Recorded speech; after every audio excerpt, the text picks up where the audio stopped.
Selamat siang Sobat Sehat Indonesia sekalian. Kita berjumpa lagi pada hari ini dengan session khusus yaitu tentang pembacaan beberapa panduan yang nantinya semoga dapat menjadi acuan bagi Bapak Ibu sekalian dalam pelayanan di era adaptasi kebiasaan baru. Izinkan saya untuk membacakan panduan pelayanan terbaru yang dikeluarkan oleh Kementerian Kesehatan.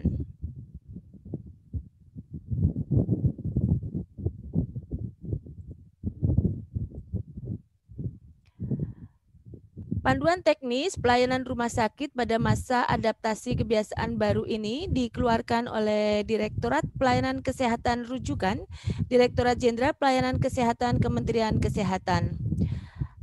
Pada panduan ini kita dapati di halaman-halaman pertamanya adalah sambutan dari Dirjen Pelayanan Kesehatan dan dikeluarkan pada bulan November 2020 oleh Dirjen Yankes Profesor Dr. Abdul Qadir PhD SPTHT KL Konsultan Mars. Kemudian dengan kata pengantar dari Direktur Pelayanan Kesehatan Rujukan Dr. Rita Rugayah SP Paru Konsultan Mars. Dengan isi dari panduan ini adalah latar belakang, tujuan, sasaran, ruang lingkup, serta pelayanan rumah sakit pada masa adaptasi kebiasaan baru ini. Kita diminta untuk memperhatikan ulang pengaturan alur layanan, mencakup alur pasien, screening dan triase, serta bagaimana pembagian zona risiko penularan COVID-19 di rumah sakit, dan penerapan prinsip PPI dalam masa adaptasi kebiasaan baru, bagaimana protokol bagi pasien dan bagaimana protokol bagi petugas, serta kita di rumah sakit juga diminta untuk melihat kembali bagaimana pengembangan sistem inovasi pelayanan kesehatan dan penguatan rujukan di masa kenormalan baru, yaitu bagaimana registrasi online, bagaimana telemedicine, bagaimana optimalisasi e-resep, pengiriman obat melalui jasa kurir, dan penguatan rujukan di masa adaptasi kebiasaan baru. Ada juga di panduan ini tentang bagaimana desain lokasi screening yang berupa tenda tertutup jika sebuah rumah sakit belum mampu untuk membuat tempat screening yang sesuai dengan pemakaian jangka lama. Kemudian bagaimana alur masuk pasien satu arah pada lokasi screening dan alur dan zonasi ruangan di rumah sakit di masa adaptasi kebiasaan baru yang harus diterapkan untuk seterusnya sehingga kita dapat hidup berdampingan dengan COVID-19 serta alur dan zona COVID-19 dan skema aliran udara di rumah sakit. Untuk pendahuluan latar belakang, di sini diterangkan tentang bagaimana COVID-19 itu, kemudian bagaimana kondisi dari Indonesia di era COVID-19 ini, kemudian bagaimana pada masa pembatasan setelah PSBB, itu kan diharapkan ekonomi tetap berjalan, tetapi kesehatan juga harus tetap terpelihara sehingga ada yang disebut dengan masa adaptasi kebiasaan baru ini. Dan di masa pembatasan ini, fasilitas layanan kesehatan mengurangi layanan kesehatan untuk pasien umum. Karena apa? Karena terfokus dalam memberikan layanan pada pasien COVID-19. Nah, ini yang diharapkan nantinya tidak terjadi lagi karena pelayanan esensial harus tetap berjalan. Jadi tidak dapat dipungkiri memang situasi ini berdampak besar, tetapi diharapkan rumah sakit dapat juga membantu menyelamatkan ekonomi, tetapi juga dapat mempertahankan mutu dan keselamatannya. Dan di panduan ini kita lihat bahwa WHO menentukan beberapa kriteria yang harus dipenuhi oleh suatu negara atau wilayah sebelum menerapkan adaptasi kebiasaan baru ini. Dan ini juga harus diperhatikan di wilayah dari rumah sakit Bapak Ibu sekalian, yaitu epidemiknya terkontrol yang dibuktikan dengan adanya Corona Effective Reproduction Number atau reproduksi efektif di satu wilayah harus kurang dari 1 selama sekurang-kurangnya 14 hari, maka itu boleh melaksanakan protokol adaptasi kebiasaan baru. Sistem kesehatannya sudah siap dengan kemungkinan terjadinya gelombang kedua. Kemudian ada indikator kunci adanya jumlah kasus baru yang memerlukan rawat inap itu lebih kecil dari perkiraan kapasitas maksimum rumah sakit dan tempat tidur ICU di sistem kesehatan yang ada. Jadi setiap rumah sakit memang harus berkoordinasi dengan dinas kesehatan dan pemerintah daerah sehingga jika terjadi second wave itu bisa kelihatan dan bahwasanya setiap daerah itu tidak ada mampu mencukupinya. Kemudian sistem surveillance-nya mampu mengidentifikasi dan melakukan pelacakan untuk seluruh kasus.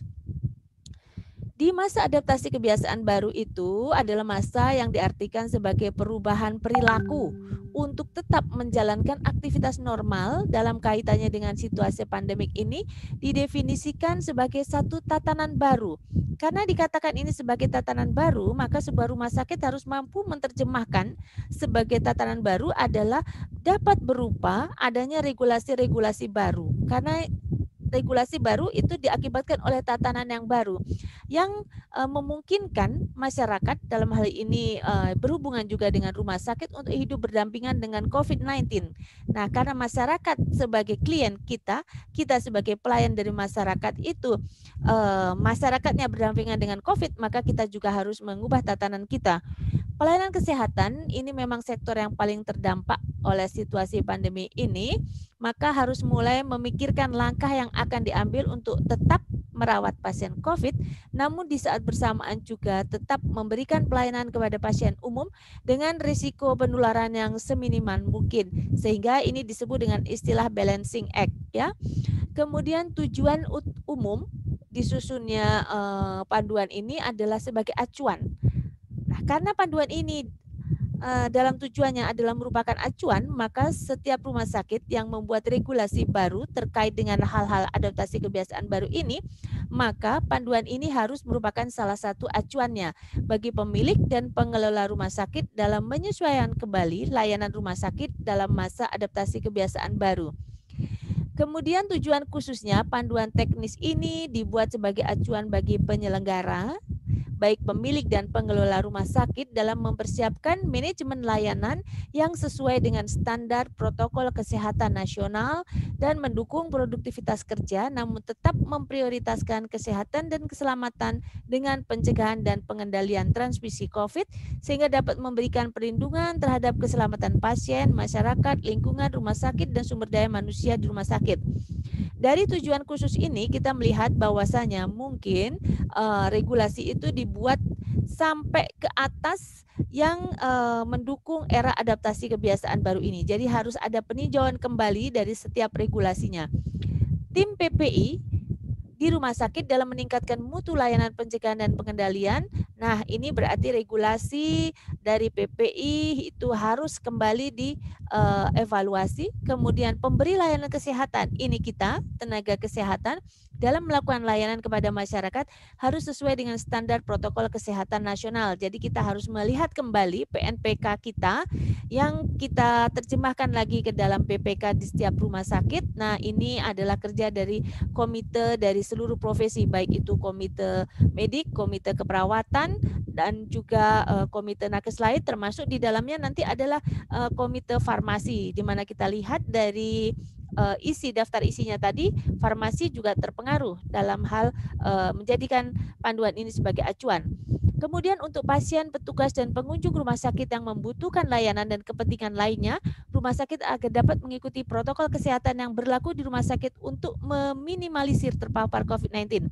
Dalam hal ini, maka kita lihat bahwasanya acuan ini tidak hanya berlaku untuk kita tenaga kesehatan, tetapi juga untuk berlaku pada manajemen rumah sakit yang di dalamnya juga mencakup PKRS, kemudian mencakup juga bagaimana manajemen fasilitas dan MFK-nya, kemudian berbagai hal, mungkin juga ini juga termasuk di dalam pemberian diklatnya. Sasaran dari panduan teknis ini adalah semua rumah sakit milik pemerintah pusat, rumah sakit milik pemerintah daerah, rumah sakit swasta, serta stakeholder layanan rumah sakit. Dan ruang lingkupnya adalah pengaturan alur layanan, pembagian zona risiko penularan, penerapan PPI dalam masa adaptasi kebiasaan baru, pengembangan sistem inovasi pelayanan kesehatan, dan penguatan rujukan di masa adaptasi kebiasaan baru. Dari kelima hal ruang lingkup tersebut, maka kita bisa menerjemahkan bahwasanya di panduan ini kita harus menerapkan di rumah sakit perubahan dari hal tersebut, pengaturan alur, pembagian zona risiko, penerapan PPI yang sesuai adaptasi kebiasaan baru, serta inovasi pelayanan kesehatan. Bagaimana di tiap rumah sakit itu kalau ada inovasi begini, maka mungkin akan berubah juga sampai ke SOP. Kemudian penguatan rujukan di masa adaptasi kebiasaan baru. Untuk pelayanan rumah sakit pada masa adaptasi kebiasaan baru, pada prinsipnya, prinsip utamanya adalah untuk layanan rutin adalah harus disesuaikan, yaitu memberikan layanan pada pasien COVID dan non-COVID dengan menerapkan prosedur screening, triase, dan tata laksana kasus. Jadi, regulasi tentang screening, triase, dan tata laksana kasus dievaluasi lagi, antisipasi penularan terhadap tenaga kesehatan dan pengguna layanan dengan penerapan prosedur pencegahan dan pengendalian infeksi (PPI), kemudian K3. Nah, untuk K3 ini dievaluasi lagi regulasi di K3 dan pemenuhan alat pelindung diri APD, dan ini tentu saja PPI bekerja sama dengan MFK untuk tentang alat pelindung diri ini.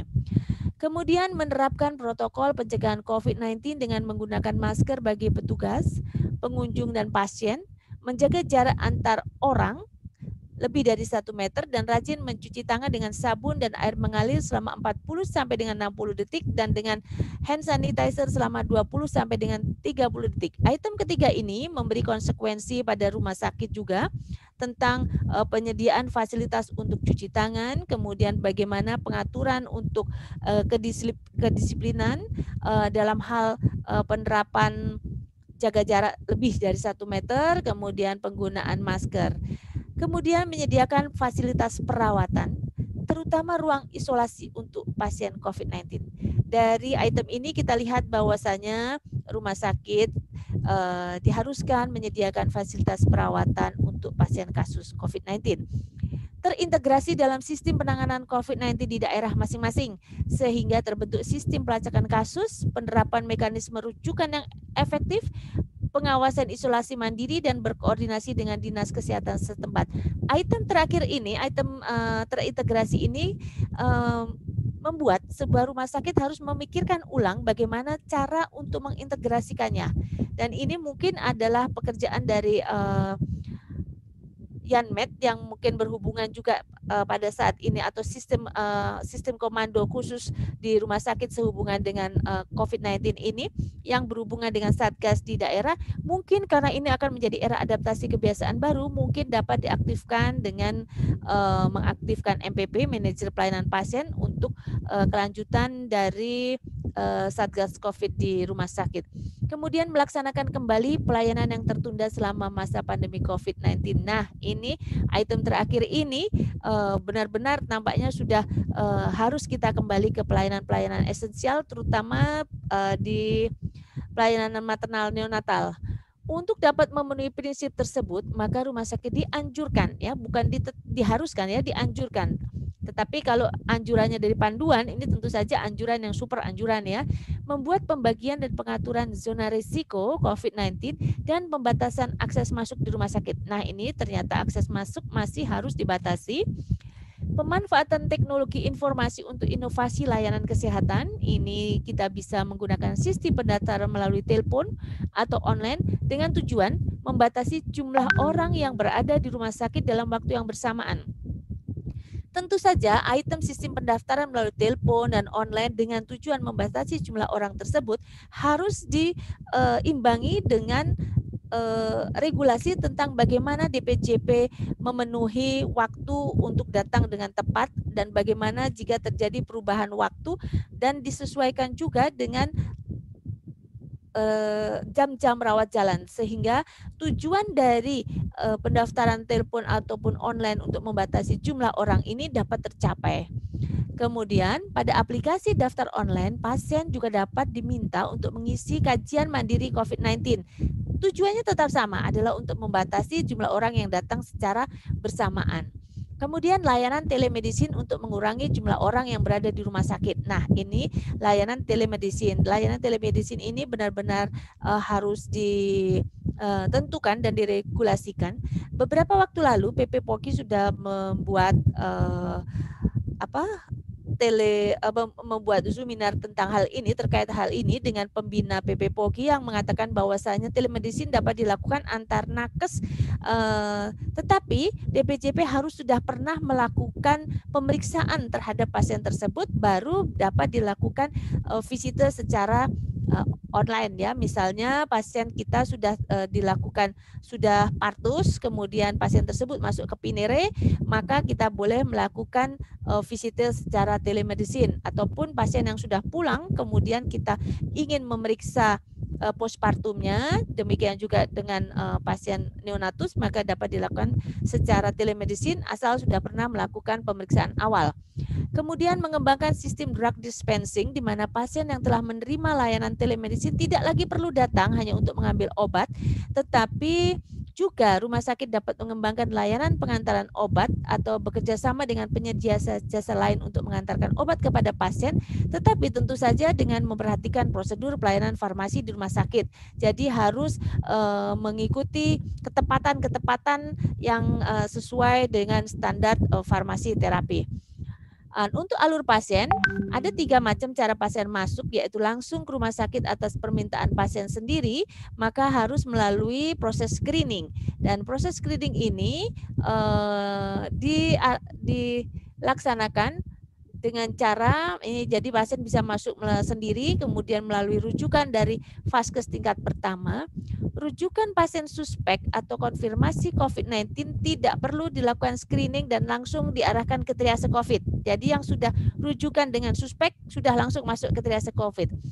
Rujukan pasien kasus non-COVID dan yang dengan hasil pemeriksaan COVID negatif atau yang belum dilakukan pemeriksaan COVID harus tetap melewati screening. Jadi pasien yang dirujuk dari FKTP dengan hasil pemeriksaannya negatif pun kita tetap harus melakukan pemeriksaan melalui screening COVID or non-COVID. Kemudian pada pasien yang melalui registrasi online, maka diharuskan mengisi kajian mandiri terkait COVID.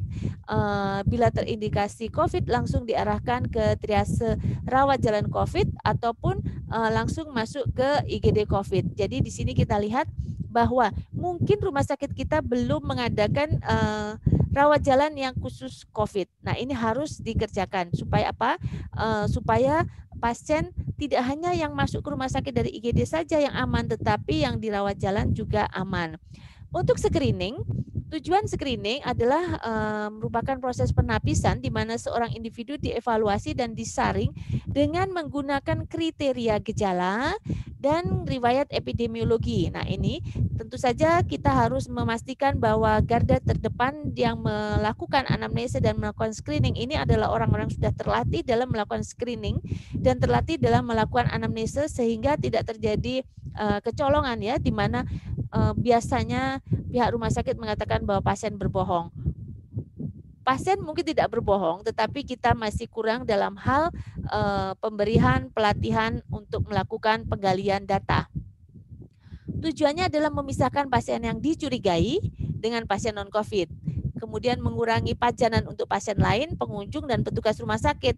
Nah, untuk mengurangi pajanan ini, kita harus juga dapat memastikan bahwa screening dilakukan dengan cepat, tidak sampai terjadi kerumunan. Kemudian membantu mencegah penyebaran penyakit di dalam fasilitas kesehatan.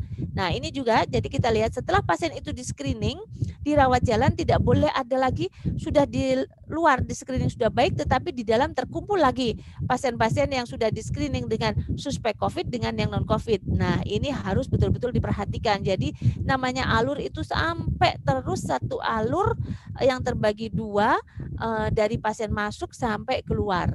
Kemudian memastikan penggunaan alat pelindung diri bagi pasien, pengantar pasien, dan petugas itu terlaksana. Screening dilakukan pada semua orang yang mengunjungi rumah sakit, pasien, petugas, dan pengunjung. Nah, ini pada item terakhir ini petugas. Petugas ini masuk setiap hari ke rumah sakit. Tetapi kita harus memastikan bahwa setiap hari pula dilakukan pemeriksaan pada kita tenaga kesehatan sebagai pemeriksaan screening. Screening yang dilakukan adalah pertama pasien itu dan pengunjung harus cuci tangan atau melakukan hand rub. Kemudian wajib menggunakan masker.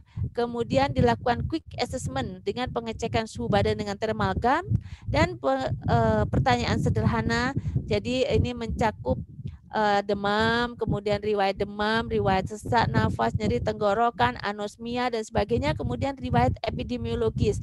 Ini adalah satu hal yang harus juga dilakukan pada waktu briefing pagi. Briefing pagi harus mencakup update data tentang lokasi-lokasi di wilayah seputar rumah sakit yang masih merupakan zona merah atau zona merah baru di wilayah tertentu. Dalam 14 hari melakukan perjalanan atau tinggal di daerah terjangkit COVID. Nah, ini penting. Kemudian dalam 14 hari ada riwayat kontak dengan orang yang terkonfirmasi. Kemudian dalam 14 hari pasien mengalami kontak langsung dengan orang yang demam atau mengalami gangguan pernafasan. Ini membutuhkan anamnese yang cepat tetapi akurat. Dan jika juga ada kontak erat. Riwayat pemeriksaan tes COVID sebelumnya juga harus ditanyakan. Kemudian sangat baik jika rumah sakit sudah mempunyai elektronik rekam medik yang dapat menggabungkan antara pemeriksaan dengan secara elektronik. Jadi begitu pasien ada namanya di komputer, kemudian para asisten itu harus melihat pasien-pasien yang akan masuk ke ruangannya pada hari itu apakah sudah melewati fase-fase pemeriksaan dan sudah ada hasil-hasil lab atau foto atau pemeriksaan penunjang lain yang mendukung ke arah dia negatif. Sangat baik lagi jika sistem informasinya ini sudah langsung membuat kode merah atau berkelip-kelip atau apa yang menunjukkan bahwa pasien ini adalah seorang yang suspek atau terkonfirm atau probable. Screening pada petugas. Nah, ini screening pada petugas ini harus dilaksanakan, yaitu dilakukan pada saat screening ini sama, dia datang masuk harus sudah cuci tangan, sudah harus hand sanitizer, dan tetap melakukan pemeriksaan suhu. Dan pada waktu pemeriksaan screening harus tetap dengan jarak lebih dari 1 meter. Kemudian bila dari hasil screening pasien, pengunjung atau petugas sendiri dicurigai sebagai suspek, maka segera diarahkan ke fasilitas triase COVID. Kemudian bila dari hasil pengunjung tidak memenuhi kriteria kecurigaan, maka bisa langsung ke tempat yang ingin dituju. Petugas kesehatan bisa langsung ke tempat kerjanya. Tetapi bagi pasien dalam keadaan gawat darurat yang tidak memungkinkan dilakukan screening, maka pasien tersebut harus dikelompokkan ke dalam pasien suspek COVID-19. Nah, Bapak Ibu sekalian, kita melihat di sini bahwasanya IGD sebuah rumah sakit harus mulai terpisah, yaitu IGD yang suspek COVID, yaitu pada orang-orang yang belum ada data apapun, itu kita masukkan ke UGD itu. Tentu saja UGD-nya yang UGD suspek COVID ini harus siap dengan dua arah, yaitu pasien yang benar-benar ke arah ternyata COVID dan yang tidak. Lokasi untuk tempat screening, pastikan lokasi sedekat mungkin dengan pintu masuk utama rumah sakit, baik itu IGD maupun rawat jalan, guna memusatkan semua pintu masuk. Jangan sampai ada masuk dari tempat parkir, masuk dari ATM dan sebagainya, itu tidak boleh ya.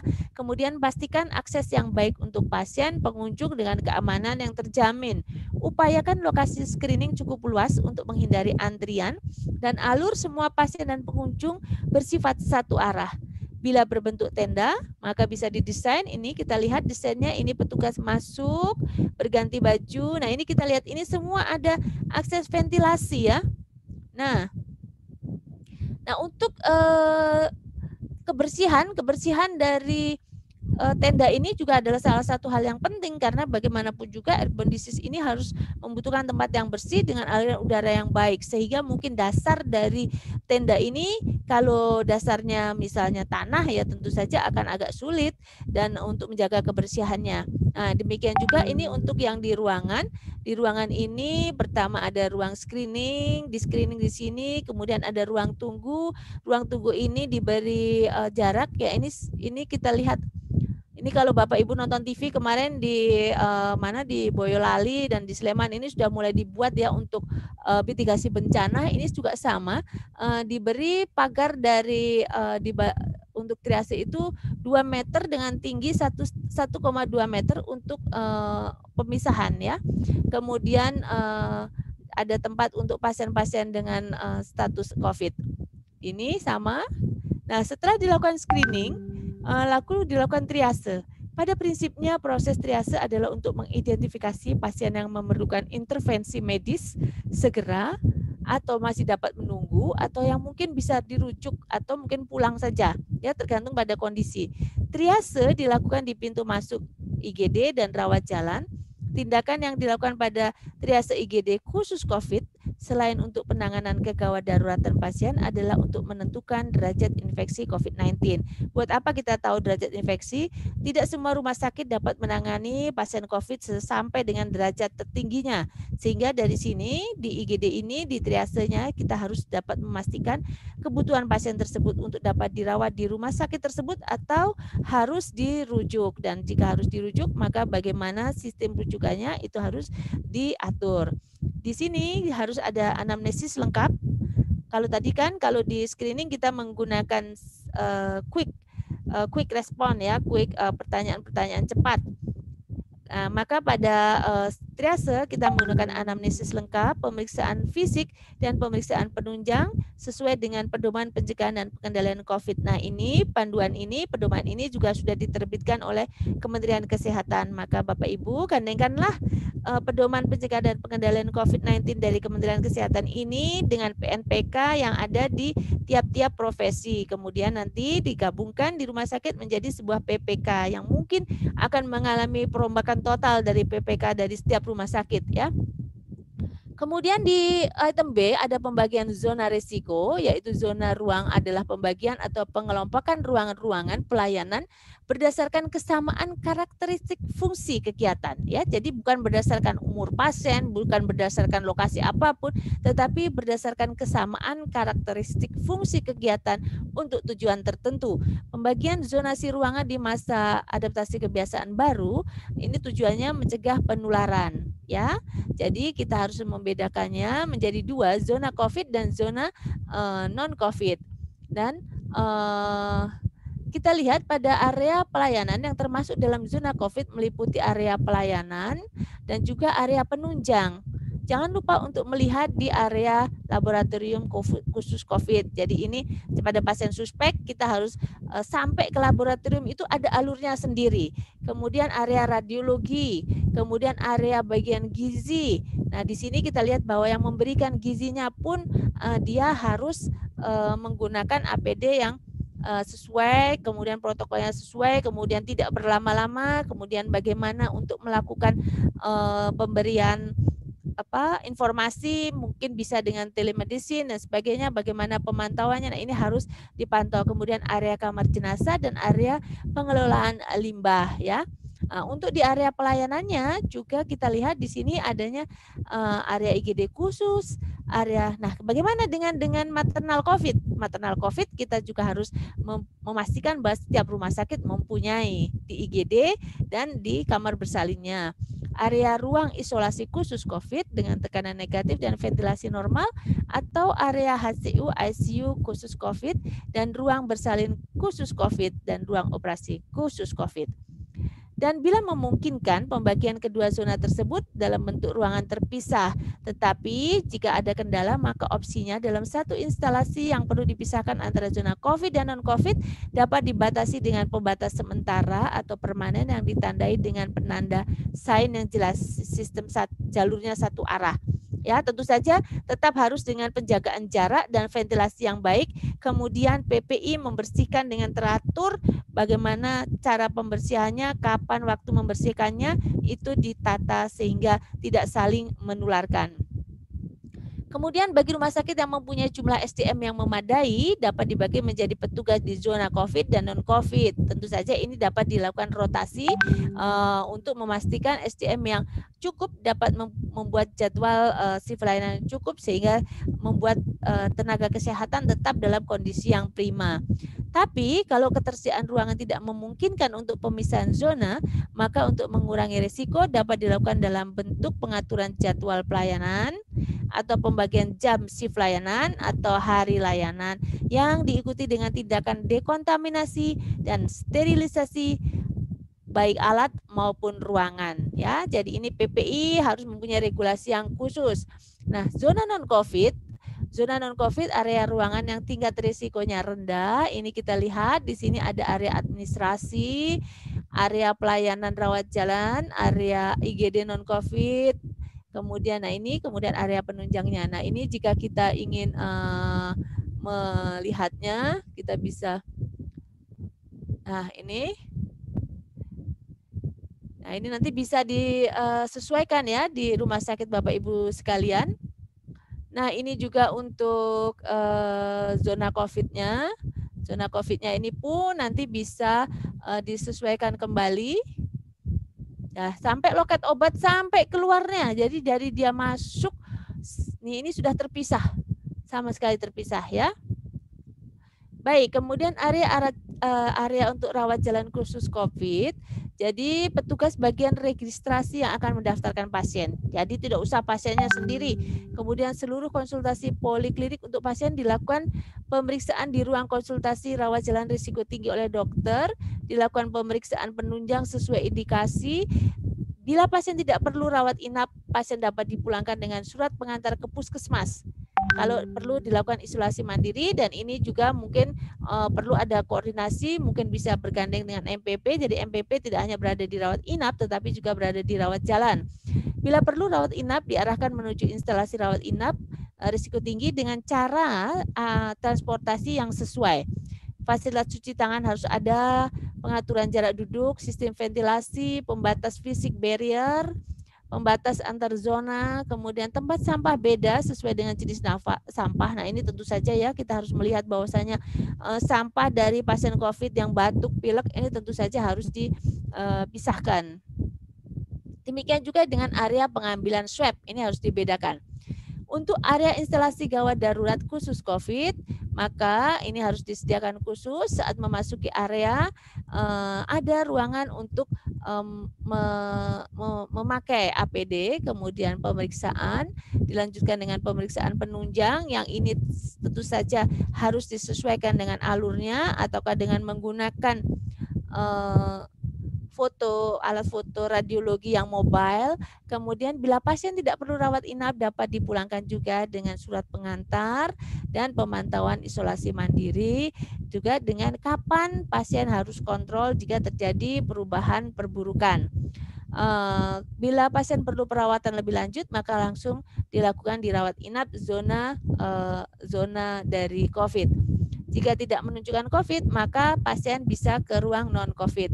Untuk area perawatan khusus COVID, maka area ini hanya boleh masuk dan keluar adalah orang-orang tertentu dengan melalui ruang ganti donning dan doffing yang satu alur, dipisahkan dengan area non-COVID menggunakan pembatas yang permanen. Ya, kalau pembatas sementara tentu saja pembatasnya adalah pembatas yang kuat. Juga dengan transfer obat, sampel lab dan makanan dilakukan melalui loket khusus atau ruang penghubung. Pengantar atau pengunjung tidak diperkenankan memasuki area ini. Pasien tidak diperkenankan membawa barang bawaan dari ruang isolasi yang terkontaminasi ya, kalau sudah boleh pulang ya. Kemudian saat pulang memakai pakaian bersih dan tidak terkontaminasi selama perawatan. Jadi dia harus keluar lewat jalur yang untuk keluar, kemudian ganti baju yang bersih dari luar. Pakaian pasien yang terkontaminasi harus ditinggal. Rekomendasi untuk ruang perawatan, sistem ventilasinya baik, pengaturan jarak tempat tidur 1,5 sampai 1,8 meter, batas pemisah antar zona. Pengunjung pengantar dilarang masuk, fasilitas cuci tangan, tempat sampah berbeda, tempat pakaian kotor ada sendiri, jadi pakaian kotornya tidak dibawa pulang ya. Kemudian kamar mandi terpisah, kemudian memiliki pengaturan jelas. Demikian juga laundry. Laundry harus dibedakan, memiliki pemisah untuk bagian penerimaan linen kotor dan bersih. Area kamar jenazah, sistem ventilasi dan sirkulasi harus baik, pembersihannya sesuai dengan prosedur COVID yang ada. Ini jadi dipantau oleh PPI ya. Hanya keluarga inti maksimal 2 orang yang diizinkan masuk. Fasilitas cuci tangan dengan tempat sampah yang berbeda. Rumah sakit yang tidak memiliki pelayanan pemulasaraan jenazah harus bekerja sama dengan rumah sakit yang memiliki layanan tersebut.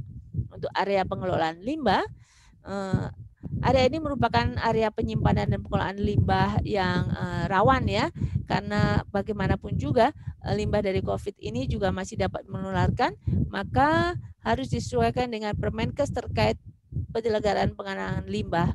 Jadi batas pemisah khusus yang tidak dapat diakses siapapun ini jadi harus lebih ketat. Kemudian ada fasilitas cuci tangan dengan air mengalir, area khusus beratap untuk penampungan sampah sementara.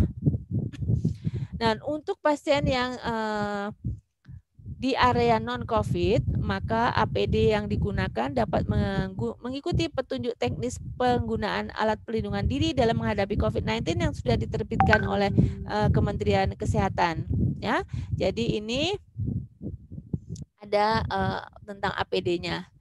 Kemudian untuk area pelayanan dan penunjang dan pelayanan umum, jadi seluruh area administrasi dan manajemen dan area pengunjung operasional ini sebaiknya ada pintu-pintu khususnya ya. Jadi prinsip dari COVID dan non-COVID ini masing-masing mempunyai alur tertentu, orangnya yang boleh keluar masuk hanya tertentu, kemudian pembatasan fisiknya itu harus ada, dan di masa pandemi ini di area non-COVID dipertimbangkan maksimal hanya 50% dari jumlah yang masuk ke ruangan. Misalnya di rawat jalan mampu menampung ada 40 kursi, maka harus yang boleh diduduki hanya 20 kursi dan orang yang boleh masuk hanya segitu ya.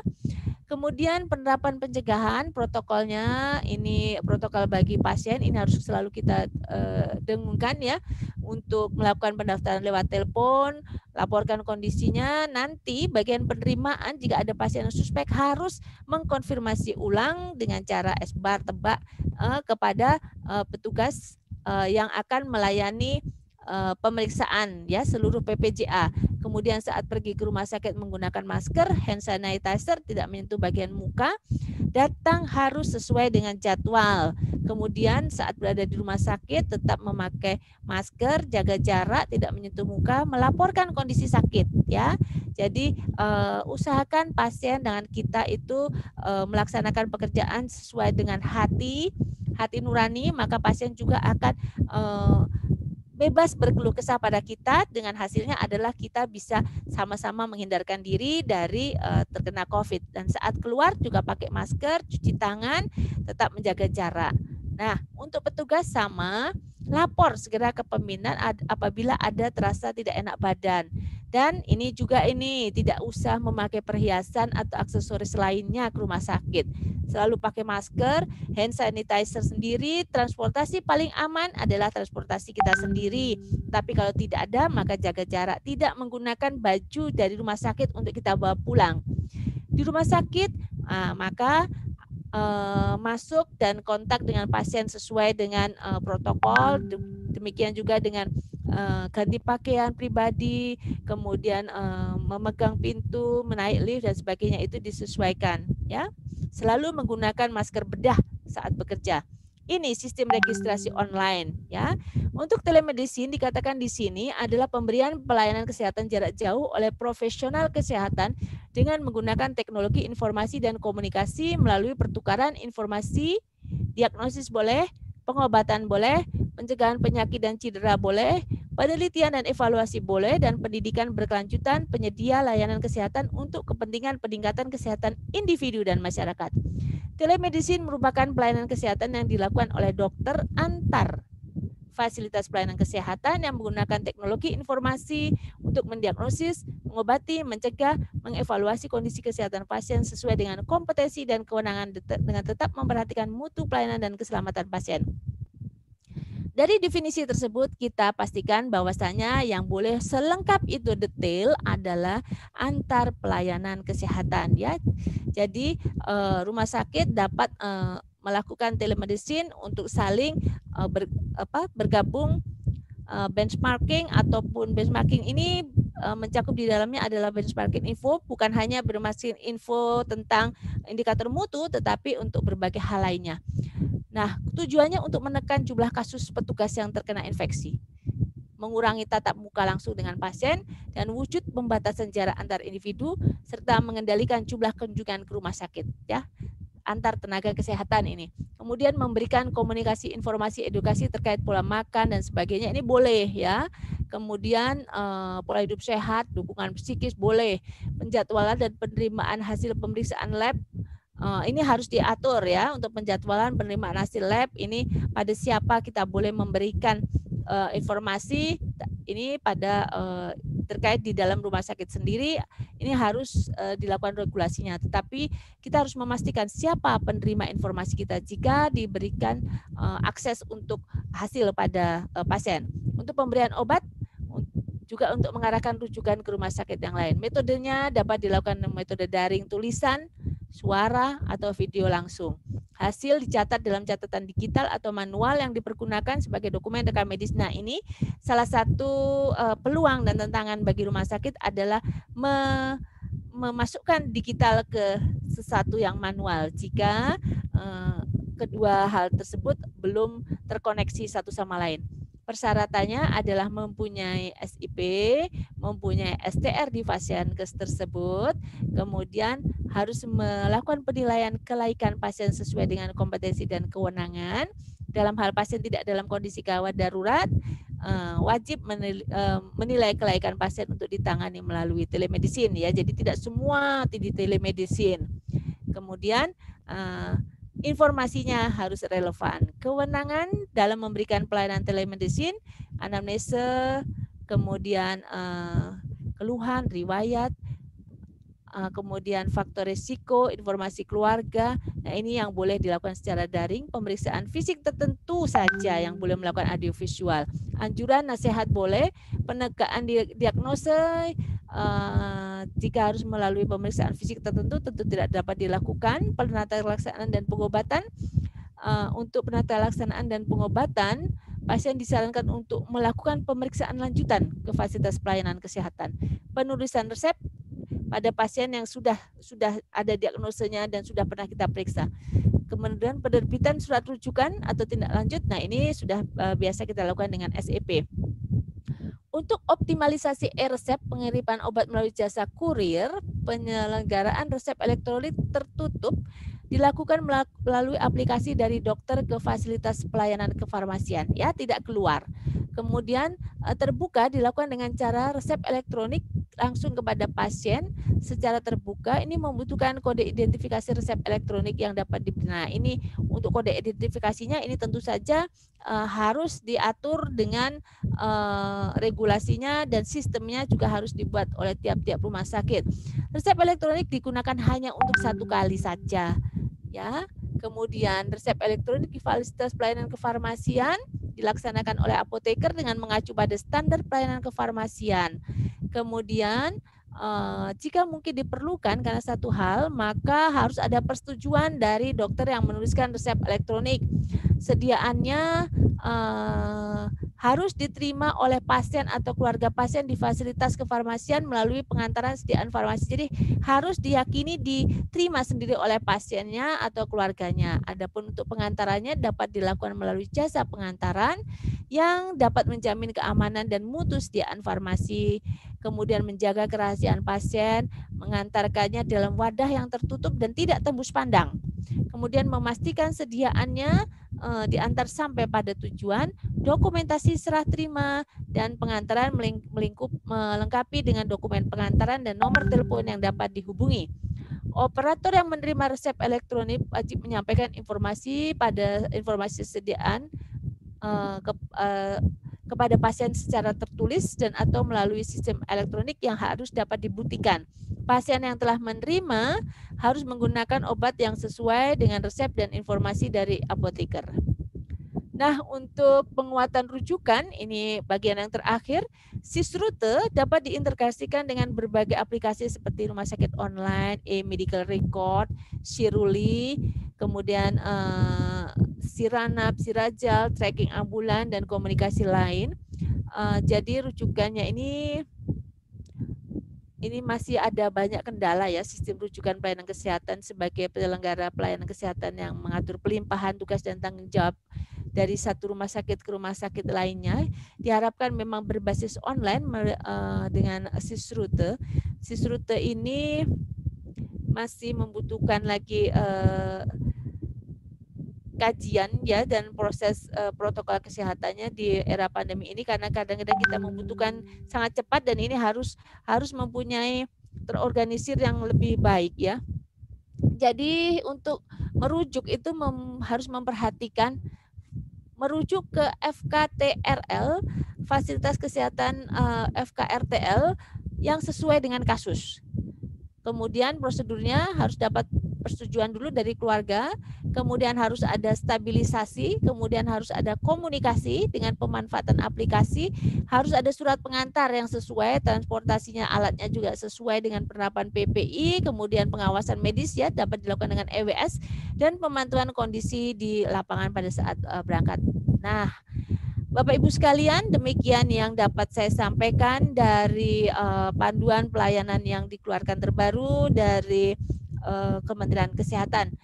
Baiklah, untuk selanjutnya saya akan memberikan waktu kepada Ibu Dini untuk membacakan panduan pelayanan dari Ikatan Bidan Indonesia. Selamat siang, salam sejahtera. Assalamualaikum warahmatullahi wabarakatuh.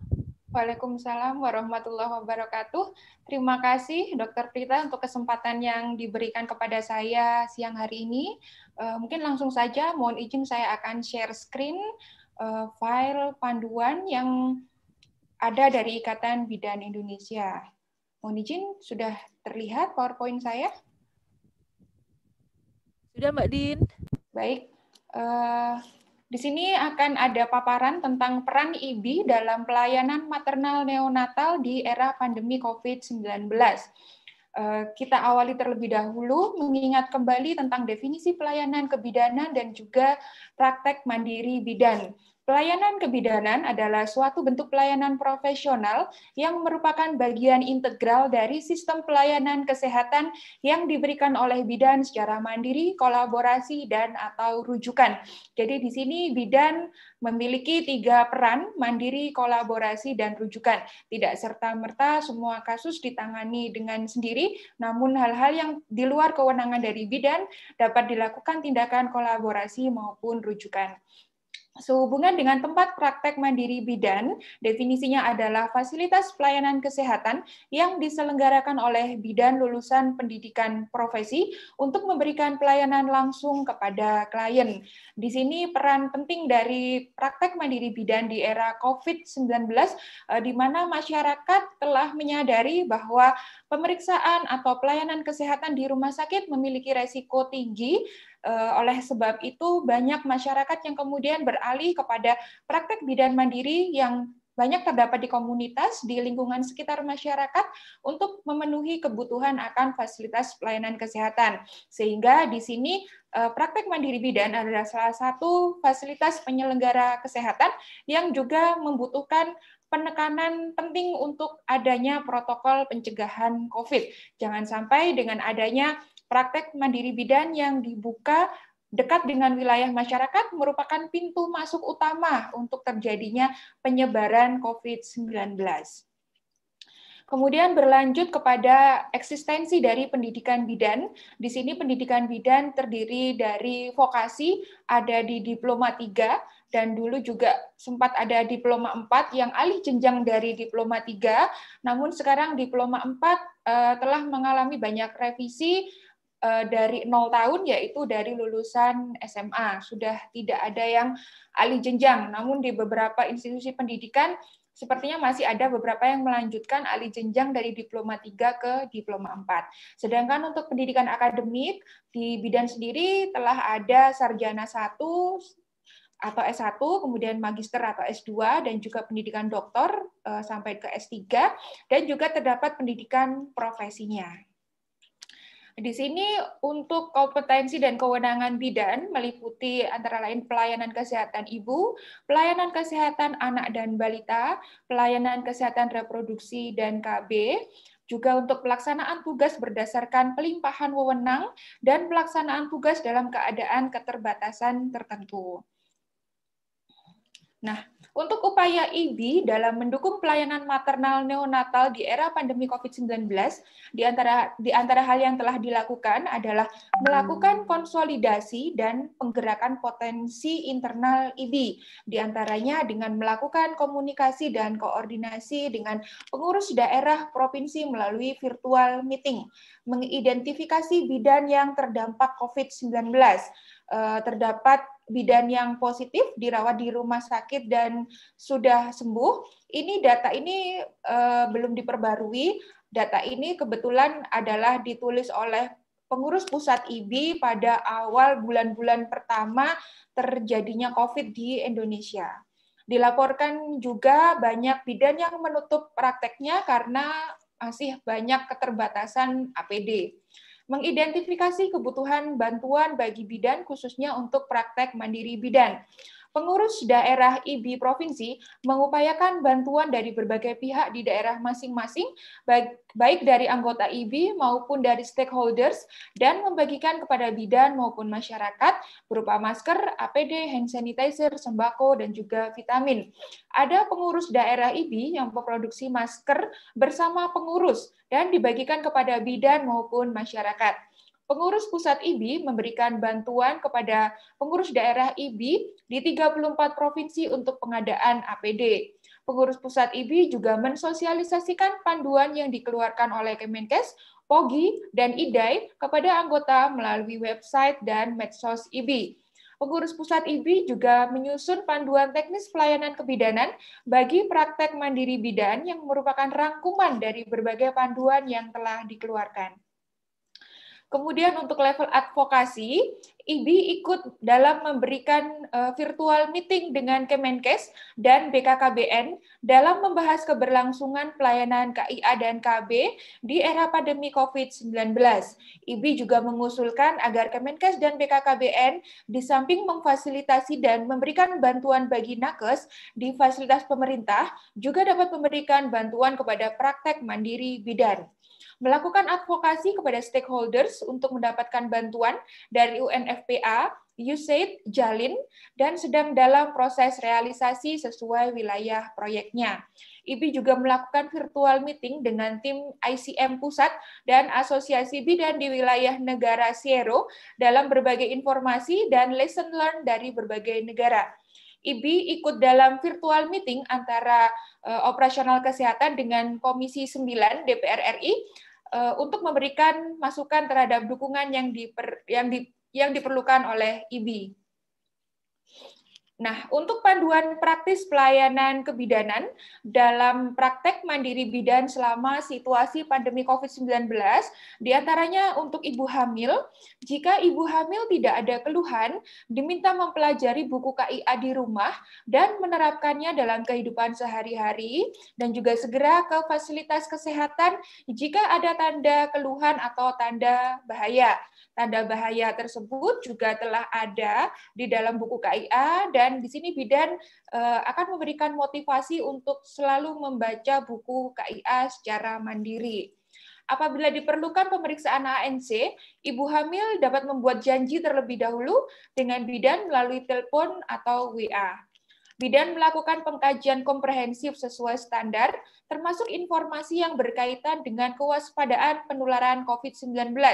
Jika diperlukan, bidan dapat berkomunikasi dan koordinasi dengan RT atau RW atau kepala desa atau pimpinan daerah setempat, khususnya informasi tentang status ibu, apakah termasuk dalam isolasi mandiri, ODP atau PDP. Pelayanan ANC dilakukan sesuai standar dan didukung dengan APD sesuai kebutuhan dengan tetap menerapkan prinsip pencegahan penularan COVID-19. Jika tidak tersedia APD sesuai kebutuhan, bidan dapat berkolaborasi dengan puskesmas atau rumah sakit yang terdekat. Keluarga atau pendamping dan semua tim kesehatan yang bertugas selalu menggunakan masker dan menerapkan prinsip pencegahan penularan COVID-19. Untuk ibu bersalin, ibu hamil diminta segera menghubungi bidan melalui telepon atau WA jika sudah ada tanda-tanda bersalin. Bidan melakukan pengkajian komprehensif sesuai dengan standar, termasuk informasi yang berkaitan dengan kewaspadaan penularan COVID-19. Dan jika diperlukan, bidan dapat berkomunikasi atau berkoordinasi dengan RT, RW, Kades, atau pimpinan daerah setempat, khususnya informasi tentang status ibu, apakah termasuk dalam isolasi mandiri, ODP, PDP sebelum menolong persalinan. Pertolongan persalinan dilakukan dengan sesuai standar APN dan didukung dengan APD yang terstandar untuk menerapkan prinsip pencegahan penularan COVID-19. Selama pelayanan, bidan menyediakan dan meminta ibu untuk selalu menggunakan masker. Apabila APD tidak tersedia sesuai standar, maka bidan segera berkolaborasi dengan puskesmas atau rumah sakit terdekat. Keluarga atau pendamping ibu bersalin dan semua tim kesehatan yang bertugas menggunakan masker dan tetap menerapkan prinsip pencegahan penularan COVID-19. Melaksanakan rujukan persalinan terencana untuk ibu bersalin dengan resiko, termasuk ibu bersalin yang dicurigai ODP atau PDP. Sedangkan pelayanan untuk ibu nifas dan bayi baru lahir, diantaranya jika ibu nifas tidak ada keluhan, diminta mempelajari buku KIA di rumah dan menerapkannya dalam kehidupan sehari-hari, melakukan pemantauan mandiri, dan segera ke fasilitas kesehatan jika ada keluhan atau tanda bahaya pada ibu nifas dan atau bayi baru lahir. Untuk pelayanan nifas dan bayi baru lahir, ibu harus membuat janji terlebih dahulu dengan bidan melalui telepon atau WA. Bidan melakukan pengkajian komprehensif sesuai standar, termasuk informasi yang berkaitan dengan kewaspadaan penularan COVID-19. Dan jika diperlukan, bidan dapat berkomunikasi dengan koordinasi dengan RT, RW, Kades, atau pimpinan daerah setempat, khususnya informasi tentang status ibu, apakah termasuk dalam isolasi mandiri, ODP, atau PDP. Pelayanan ibu nifas dan neonatal dilakukan sesuai standar dengan menggunakan APD sesuai kebutuhan serta tetap menerapkan prinsip pencegahan penularan COVID-19. Jika APD tidak tersedia, maka bidan dapat berkolaborasi dengan puskesmas atau rumah sakit terdekat. Jika telah dilakukan koordinasi dengan puskesmas maupun rumah sakit terdekat, namun masih terdapat kelangkaan APD, maka dalam hal ini bidan dilarang untuk melakukan tindakan tanpa protokol dan disarankan untuk mentiadakan pelayanan di ibu nifas atau bayi baru lahir di tempat praktek mandirinya dan dapat dikolaborasikan dengan sejawat di praktek mandiri lainnya yang memiliki APD sesuai protokol COVID-19. Hal ini tidak lain dilakukan adalah demi perlindungan kepada diri bidan itu sendiri maupun untuk keselamatan pasien yang dilayaninya. Asuhan bayi baru lahir termasuk imunisasi tetap diberikan sesuai rekomendasi dari PP IDAI. Pemberian imunisasi dasar lengkap bisa ditunda sampai 2 minggu dari jadwal yang seharusnya. Adanya penundaan kelas ibu balita, penundaan yang dimaksud di sini adalah penundaan yang bersifat offline atau tatap muka. Namun, jika memungkinkan kelas ibu dan balita dilaksanakan secara online, maka teknik ini masih dapat diterapkan dan cocok digunakan pada manajemen pelayanan pada ibu nifas dan bayi baru lahir di era pandemi COVID-19. KIE konseling nifas dan laktasi dapat dilakukan secara online. Ibu nifas, pendamping, dan semua tim kesehatan yang bertugas menggunakan masker dan semuanya menerapkan prinsip pencegahan penularan COVID-19. Untuk pelayanan keluarga berencana, jika tidak ada keluhan, akseptor IUD atau implan dapat menunda untuk kontrol ke bidan. Untuk kunjungan akseptor suntik atau pil, harus membuat perjanjian dengan bidan terlebih dahulu melalui telepon atau WA. Jika tidak memungkinkan mendapatkan pelayanan, untuk sementara ibu dapat menggunakan kondom atau pantang berkala atau senggama terputus. Ini merupakan metode KB yang dapat dilakukan secara mandiri, tidak membutuhkan pelayanan di penyelenggaraan pelayanan kesehatan. Bidan melakukan pengkajian komprehensif sesuai standar asuhan kebidanan, termasuk informasi yang berkaitan dengan kewaspadaan penularan COVID-19. Jika diperlukan, bidan dapat berkomunikasi dan berkoordinasi dengan RT, RW, Kades, atau pimpinan daerah setempat dalam khususnya informasi status ibu, apakah termasuk dalam isolasi mandiri, ODP, atau PDP. Pelayanan KB diberikan sesuai standar dengan tetap menerapkan prinsip pencegahan penularan COVID-19.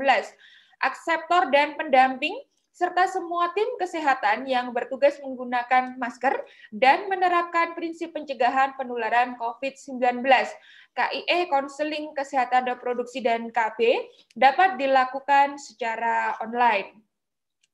Kemudian komitmen IBI dalam mendukung dan memfasilitasi anggota dalam keberlanjutan pelayanan kebidanan di era pandemi COVID-19, di antara yang telah dilakukan adalah melakukan komunikasi dan koordinasi dengan pengurus daerah dan pengurus cabang secara berkala dengan virtual meeting, memantau anggota IBI yang terdampak COVID-19, mengupayakan bantuan bagi bidan untuk keberlangsungan pelayanan maternal dan neonatal, melakukan advokasi kepada berbagai stakeholders untuk memperoleh dukungan dan bantuan bagi anggota IBI, mendukung peningkatan pengetahuan dan kapasitas anggota melalui webinar atau modul-modul online, mendistribusikan panduan atau pedoman pencegahan dan pelayanan KIA dan KB di situasi pandemi COVID-19. Sekiranya sekian panduan dari Ikatan Bidan Indonesia yang sebelumnya juga telah pernah disampaikan oleh pengurus pusat IBI, yaitu dengan Dr. Emi Nurjasmi. Di sini saya hanya mereview, mengingatkan kembali kepada sejawat bidan maupun teman-teman yang berada sebagai mahasiswa, sebagai tenaga kesehatan yang merupakan garda terdepan di era pandemi COVID-19. Semoga dengan adanya updating keilmuan ini mengingatkan kembali, mereview tentang protokol COVID-19 dapat melindungi kita, para tenaga kesehatan yang berada di garda terdepan, dan juga melindungi semua klien yang pada era pandemi ini semua memiliki resiko yang sama besar terhadap COVID-19. Sekiranya ini yang dapat saya sampaikan. Mungkin ada tambahan lagi dari Dr. Prita sebelum kita tutup acara pada siang hari ini, Dokter?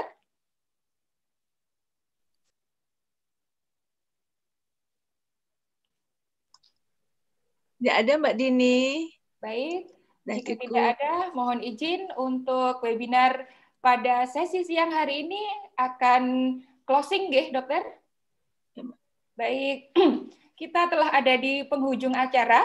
Semoga sharing ilmu, pengalaman, dan informasi dari para narasumber pakar membawa manfaat dan membuka wawasan bagi kita semua.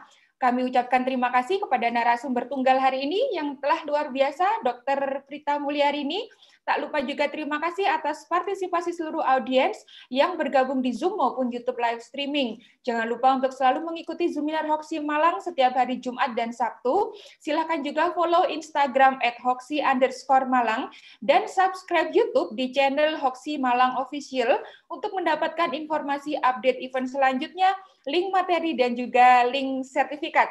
Saya mewakili seluruh panitia Hoxi Malang memohon maaf jika terdapat salah kata dan kekurangan dalam membawakan acara hari ini. Semoga kita semua selalu diberi karunia sehat. Jangan lupa untuk selalu menerapkan protokol pencegahan COVID-19 dimanapun berada. Dan tentunya harapan besar untuk bangsa ini semoga Yang Maha Kuasa lekas mencabut pandemi dari negeri kita tercinta. Billahi taufiq wal hidayah. Wassalamualaikum warahmatullahi wabarakatuh. Selamat siang dan sampai jumpa di event selanjutnya.